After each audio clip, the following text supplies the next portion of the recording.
Of the day can tell us how he felt, because I think he's just been to Hell's Kitchen, so we'll find out what he has to say, because few artists have enjoyed the international success spanning 3 decades that our next guest has. Since his first release in 1975, he's sold more than 45 million records, including a staggering 8 million copies of his most famous song, Lady in Red.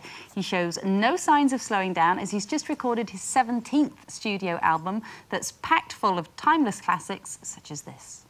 A time to be born, a time to die, a time to plant, a time to reap, a time to kill, a time to heal, a time to laugh, a time to weep. Please welcome Chris de Burgh.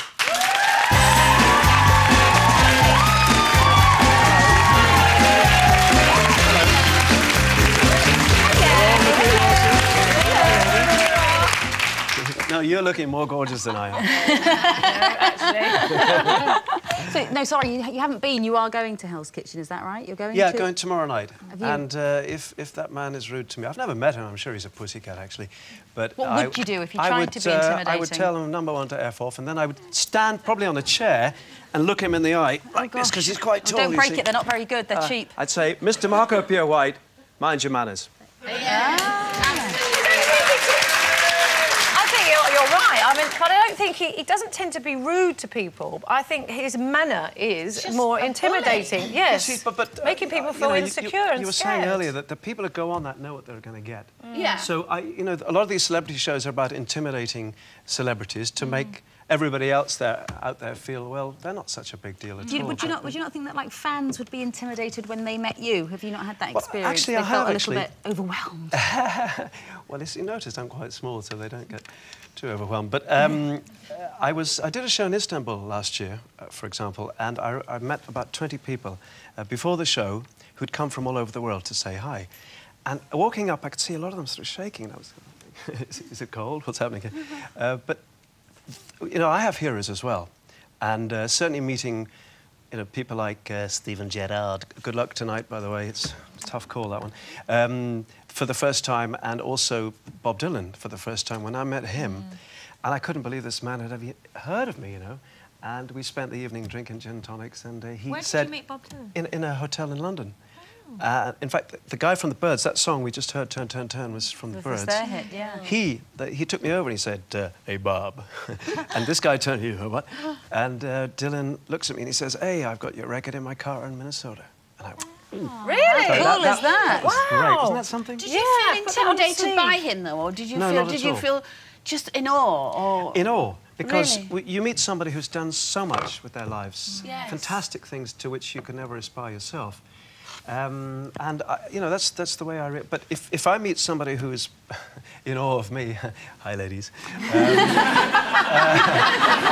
I would do my best to make people feel comfortable. Say it's okay, relax, it's calm yourself. Your new CD is mostly of covers. Is it of songs or people who've been heroes or influential in your career? As you mentioned, the Byrds there. Bob Dylan's on here as well, isn't it? Bob Dylan's song, the Beatles. Funnily, how did that get there? Yeah, it's called Foosteps. It's called Footsteps. It's songs that have inspired me down through my career, things that I've learned from.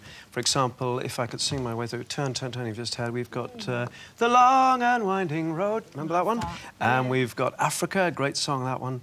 Where have all the flowers gone, remember that one? Sealed with a Kiss, which our next guest also released. Yeah, we were actually singing it backstage into a banana together. Were you having a jam session?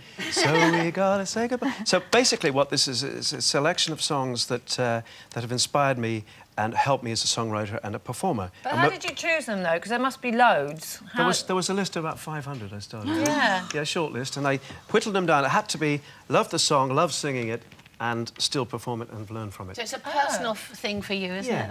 And we're going on tour with this, be in the UK, plug, and starting in Liverpool, actually, at the end of this month. Right, how many dates are you going to do? Liverpool, Manchester, Birmingham, Gateshead, London Royal Albert Hall, which I've played many times before, but never with an orchestra. That's going to be really exciting. And Bournemouth. You're always on tour. I'm not always on tour. You been? I've been at home waiting for you to call me. No, you haven't. But you have been to some extraordinary places, haven't you? Did you actually get to Iran? Did you? Yeah, we went there. We didn't perform there. We went there just to have a look-see. And we took 2 technicians with us and 3 of us, 5 of us all together, and we looked at all the venues, like the football stadiums, and we asked the people there how many tickets could we sell in Tehran, and they said, 1 million, easily. A million? A million tickets. But unfortunately, we put aside November last year, and then there was this presidential election in the United States where one man wanted to bomb the place and the other wanted to negotiate, so we had to wait for the result of that. And there's another presidential election going on at the current time, or coming up in June. So out of respect for the people there and the culture, we're kind of biding our time. And until it's we the right will wait time. till the correct time. But I think it's a great way of breaking down barriers and you know. Absolutely. You know, with all the albums you do and the touring you do you ever, because I'm sure that you still always have to sing Lady in Red. Absolutely. Do you ever think, I really don't want to sing that anymore? There were times, I have to admit. But no, I think if you look at it the other way around, and I suppose empathy is a very important part of the business, understanding what it's like for other people to come to your show, they've gone to the effort of maybe getting a babysitter, it's expensive sometimes getting to the place. So if you go to a show and your favourite artist doesn't sing your favourite songs, you'd feel a bit cheesed off, wouldn't you? Oh, so yeah. I'm happy to do I it. skated to it on Dancing on Ice. Show us. Come on, I've not if I sing it, I sing it, you skate. I skated to it. Yes, you did. I did. I saw you. You were fantastic. Such a liar. I did. I saw it. Yeah. I remember that. I really I didn't recognise you out of that little short. red yeah, little that's good it. tutu. Listen, best of luck with the tour. Thanks very much. And with the album. Like, I don't need to wish you any luck with that. Thank you so much for joining us. Pleasure. Krista Berg, everyone. Thank you.